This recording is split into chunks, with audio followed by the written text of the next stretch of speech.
so how to set up an alarm on your iWatch. So first you open your iWatch and then you go to this icon, this one, click on that and then add alarm. Let's say you're gonna wake up at around 9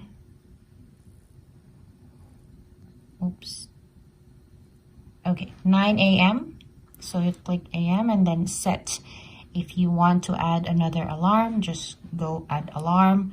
And then let's say you're gonna wake up at around 10:41 a.m.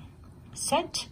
Just in case you made an error and you want to change your alarm, you can simply delete it and then just make another alarm. There you go.